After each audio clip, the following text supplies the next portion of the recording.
তোমাকে আমি এমনে এমনে ছাইরা দিব না বান্দা, আমি তোমাকে এমনে এমনে ছাইরা দিব না। ফাহাসিবতুম, পরিপূর্ণ হিসাব নিব কাদের? তোমাদের।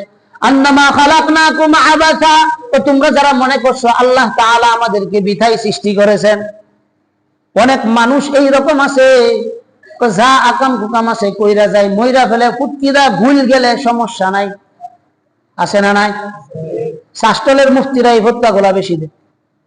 শাসটলের মুফতিরা কথা কইতে কইতে এই ফতোয়াগুলো কি দেয়? বেশি দেয়। মইরা গেলে যদি ফুটকিরা ভুল যায় তারপরেও সমস্যা নাই। আল্লাহ এতটুকু নিশ্চিত থাকেন, সে যেইটা বলছে তার পিছন দিয়া এইটা যাওয়ার ব্যবস্থা করবে। আল্লাহ তাআলা বলেন আফাহাসিবতুম আন্নামা খালাকনাকুম আবাসা ওয়া আন্নাকুম ইলাইনা লা তুরজাউন। আল্লাহ তাআলা বলেন তুমি এটা মনে করো না তোমাকে আমি বৃথা সৃষ্টি করেছি, হিসাব নিতাম না, হিসাব কিতাব কিছু নিতাম না। না বান্দা, এটা মনে করার কিছু নাই। আল্লাহ বলেন আমার দিকে আইবা, আমি সব কিছুর হিসাব কিতাব নিব, যাররা যাররা হিসাব নিব। কোরআনে কারীমে আল্লাহ তাআলা বলেন ফামান ইয়ামাল মিসকালা যাররাতিন খায়রান ইয়ারা ওয়া মান ইয়ামাল মিসকালা যাররাতিন শাররান ইয়ারা। দুনিয়ার ভিতরে তুমি ছোট একটা নেকির কাজ করছো, যাররা পরিমাণ নেকির কাজ করছো, আল্লাহ বলে এই যাররা পরিমাণ নেকির কাজের আমলনামা তোমাকে কিয়ামতের দিন বুঝায় দেওয়া হবে, তার যত উপকার আছে সেটা তোমাকে বুঝায় দেওয়া হবে। আর যাররা পরিমাণ ভুল করছো এটার হিসাব আল্লাহর কাছে তোমাকে দিতে হবে। কোরআনে কারীমে আল্লাহ তাআলা বলেন ওয়া কাফা বিল্লাহি হাসিবা, ও বান্দা হিসাব নেওয়ার জন্য আমি যথেষ্ট, অন্য কারো কোনো প্রয়োজন নাই। কারণ এমন একটা সময় হিসাব নিবে, ওই দিন আমাদের সকলেই এই কথা বলতে হবে মালি হাযাল কিতাব লা ইউগাদিরু সাগীরাতান ওয়ালা কাবীরাতান ইল্লা আহসাহা। ওই দিন জাহান্নামীরা বলবে মালি হাযাল কিতাব, এটা কেমন কিতাব? লা ইউগাদিরু সাগীরাতান ওয়ালা কাবীরাতান, ও ছোট কি কি আকাম কুকাম করছি সব দেখি এর মধ্যে লিপিবদ্ধ করা, বড় কি অপরাধ করছি এটাও লিপিবদ্ধ করা। প্রশ্ন করবেন মালি হাযাল কিতাব, এটা কেমন কিতাব? লা ইউগাদিরু সাগীরাতান ওয়ালা কাবীরাতান ইল্লা আহসাহা, ছোট যেই অপরাধগুলো করছি এগুলোর কথাও দেখি এখানে লেখা আছে, বড় বড় যেগুলো করছি সবগুলোর হিসাব দেখি এখানে দেওয়া। এই জন্য নাফরমানদেরকে কিয়ামতের দিন আল্লাহ তাআলা বলবেন ইকরা, পড়ো কিতাবাক, এই কিতাবটা পড়ো, কাফা বিনাফসিকাল ইয়াউমা আলাইকা হাসিবা। আল্লাহু আকবার। আল্লাহ বলেন ইকরা কিতাবাকা কাফা বিনাফসিকাল ইয়াউমা আলাইকা হাসিবা। আল্লাহ বলেন কিয়ামতের দিন আমি একটা কিতাব তোমাদের হাতে দেব। ওই কিতাবটা কোন কিতাব? এমন এক কিতাব যেই কিতাবের যাররা যাররা শ্বাস নিঃশ্বাসের প্রতিটা হিসাব এই কিতাবের মধ্যে লিপিবদ্ধ করা আছে। আল্লাহ তাআলা বলেন ইকরা কিতাবাকা কাফা বিনাফসিকাল ইয়াউমা আলাইকা হাসিবা। আগের আয়াতে আল্লাহ বলছেন আমি হিসাব নেওয়ার জন্য যথেষ্ট, এখানে আল্লাহ তাআলা বলতেছেন ও বান্দা এমন একটা কিতাব তোমার হাতে দিছি যেই কিতাবের হিসাবগুলো তুমি বুঝা নাও।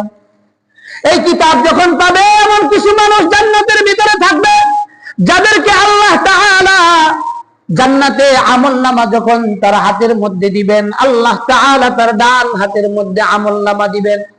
ফাআম্মা মান উতিয়া কিতাবাহু বিয়ামিনি ফায়াকুলু হাউম ইকরাউ কিতাবিয়া ইন্নী যানানতু আন্নী মুলাকিন হিসাবিয়া ফাহুয়া ফী ঈশাতির রাদিয়া ফী জান্নাতিন আলিয়া কুতুফুহা দানিয়া কুলু ওয়াশরাবু হানিআম বিমা আসলাফতুম ফিল আইয়ামিল খালিয়া।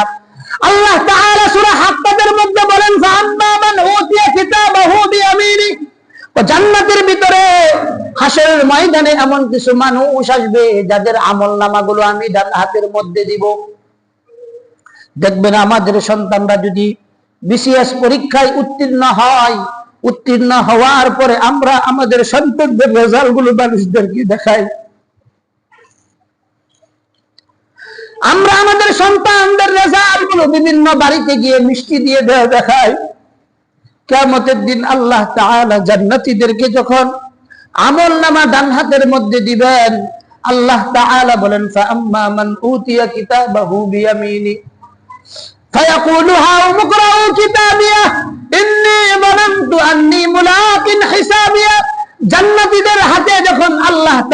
তার আমলনামাগুলো ডান হাতের মধ্যে দিবেন। জান্নাতীরা জাহান্নামীদেরকে দৌড়ে দেখাইতে থাকবে, দেখো আল্লাহ আমার আমলনামাগুলো ডান হাতের মধ্যে দিবেন। জান্নাতের মধ্যে কিয়ামতের ময়দানের মধ্যে দৌড় পাড়তে থাকবে, আত্মীয় স্বজনের কাছে যাইতে থাকবে, দৌড় পাড়তে থাকবে যে আল্লাহ তাআলা আমাকে ডান হাতের মধ্যে আমলনামা দিবেন। এই যে ডান হাতের মধ্যে আমলনামা দিবেন, দেখবেন ছোট বাচ্চারা দুইটা ঠ্যাং দিয়া এদিকে একবার কোমর দুলায়, ওদিকে একবার কোমর দুলায়।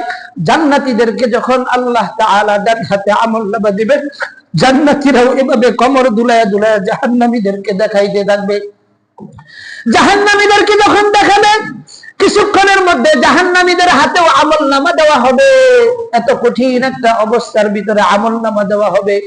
فأما من أوتي كتابه بشماله فيقول يا ليتني لم أوت كتابيا ولم أدر ما حسابيا يا ليتها كانت القاضية ما أغنى عني ماليا هلك عني سلطانيا। জাহান্নামীদেরকে আমলনামা দেওয়া হবে, বাম হাতের মধ্যে আমলনামা দেওয়া হবে। সহজভাবে দেওয়া হবে না রে ভাই, না, কঠিন ভাবে জাহান্নামীদের আমলনামাগুলো তার হাতের মধ্যে দেওয়া হবে।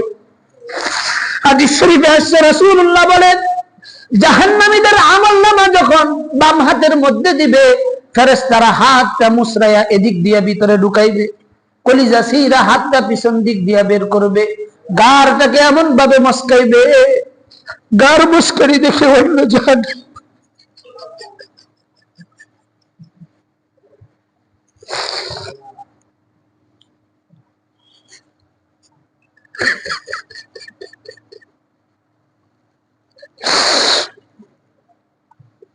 আল্লাহ তুমি আমাদের সবাইকে মাফ করে দাও। সবাই বলেন আমিন।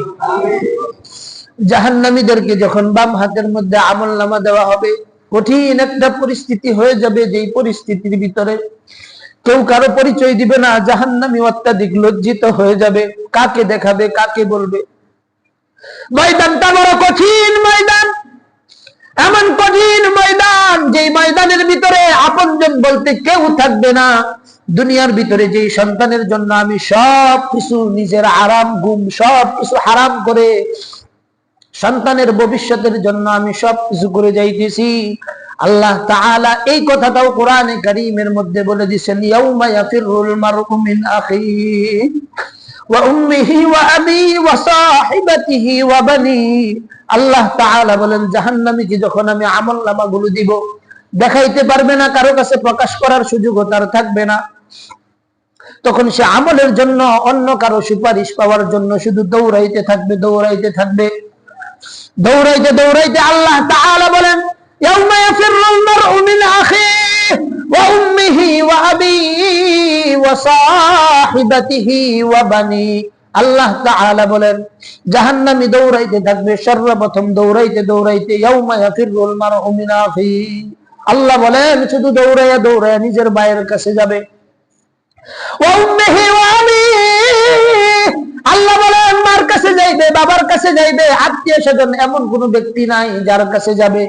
যাওয়ার পরে বলবে, আমার আমলনামাগুলো আমি বাম হাতে পাইছি, তুমি তো দুনিয়ার ভিতরে আমার অত্যন্ত মহাব্বতের মানুষ ছিলা, যেই স্ত্রীর সাথে এক শরীরে এক বিছানার মধ্যে ঘুমাইছি, মহাব্বতের সম্পর্ক, একজনের জ্বর হইলে আরেকজনের চিন্তায় অস্থির থাকি। ভালোবাসার গভীর সম্পর্কের ভিতরে সবচেয়ে গুরুত্বপূর্ণ সম্পর্ক হলো স্বামী স্ত্রীর সম্পর্ক। ওই দিন যখন আমি আমার স্ত্রীকে প্রশ্ন করব, এই তোমাকে তো আমি দুনিয়ার ভিতরে বড় কষ্ট করে আমি তোমাকে রোজগার করে খাওয়াইছি, ভালোবাসা দিছি, কাপড়লতা যা চাইছে সব দিছি, আজকে কিয়ামতের ময়দানে আমি তো বড় অসহায় হয়ে গেছি, তুমি দয়া কইরা তোমার এখান থেকে কিছু আমলনামাগুলো আমাকে দিয়ে দাও, নতুবা আল্লাহ তাআলার কাছে তুমি আমার জন্য একটু সুপারিশ করো। স্ত্রী এক বাক্যে উত্তর দিবে, তুমি কে? তোমাকে তো আমি চিনি না, তুমি কে গো? কি জন্য আসছো? দুনিয়ার ভিতরে বিবাহ নামক কোন জিনিস আমার হয় নাই, আমি কোথা থেকে সন্তান পাইবো, আমি কোথা থেকে স্বামী পাইবো, আমার তো দুনিয়াতে বিবাহ হয় নাই। কঠিন এক পরিস্থিতির ভিতর দিয়ে যখন আমরা অতিবাহিত হয়ে যাব, একমাত্র কিয়ামতের দিন আল্লাহর রহমত ছাড়া একজন ব্যক্তিও জান্নাতে যাওয়ার কোনো সুযোগ থাকবে না। ওই দিন যদি আল্লাহ তাআলা রহম না করেন, ওই দিন আমাদের কারো পক্ষে বাঁচার কোনো সুযোগ, কারো পক্ষে বাঁচার কোনো সুযোগ।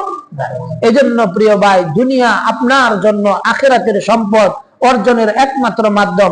আপনি যদি এটাকে অর্জন করেন আপনার জন্য ভালো, আর যদি অর্জন না করেন ক্ষতি আপনারই হবে, ক্ষতি আপনারই হবে, আমার ক্ষতি হবে, আপনার ক্ষতি হবে। আলহামদুলিল্লাহ, এতটুকুন তো বুকে হাত দিয়ে বলতে পারি